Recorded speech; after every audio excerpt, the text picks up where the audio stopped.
আমাদের ডেইলি প্র্যাকটিসে রোগীরা একটা কোয়েশ্চেন প্রায়ই আমাদেরকে করে থাকেন, সেটা হলো যে ডাক্তার সাহেব, আমি তো ডেইলি দুবার করে দাঁত ব্রাশ করছি, তারপরও কেন আমার দাঁতে বিভিন্ন ধরনের অসুবিধা হচ্ছে বা ক্যাভিটিস হচ্ছে। অথবা অনেকে বলেন যে ডাক্তার সাহেব, আমি তো ব্রাশিংয়ের ব্যাপারে খুবই রেগুলার, তারপরও আমি ক্যাভিটিসটাকে প্রিভেন্ট করতে পারছি না, কেন? এটার পিছনে আসলে অনেকগুলো কারণ জড়িত। ফার্স্ট কারণ হলো যে শুধুমাত্র রেগুলারলি দুবার করে দাঁত ব্রাশ কিন্তু আমাদের দাঁতকে পুরোপুরি সুরক্ষিত রাখে না। এটার পাশাপাশি আমাদেরকে মাউথওয়াশ ইউজ করতে হবে, ফ্লস বা ইন্টারডেন্টাল ব্রাশ ইউজ করতে হবে। তার পাশাপাশি আমাদের ফুড হ্যাবিট, আমাদের চেষ্টা করতে হবে যে সুগারি আইটেম বা অ্যাসিডিক আইটেমগুলো যত কম পারা যায় খাওয়ার জন্য, অথবা এগুলো যদি খেতেই হয় এগুলো খাওয়ার পরে একেবারে নিয়ম অনুযায়ী দাঁতগুলোকে পরিষ্কার করে ফেলা।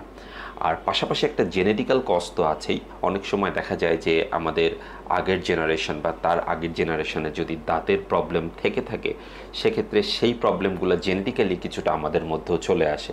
সো আমাদের চেষ্টা করতে হবে অলওয়েজ কীভাবে দাঁতগুলোকে সর্বোচ্চ পরিমাণ সুরক্ষিত রাখা যায় এবং ক্যাভিটিস থেকে দূরে রাখা যায়।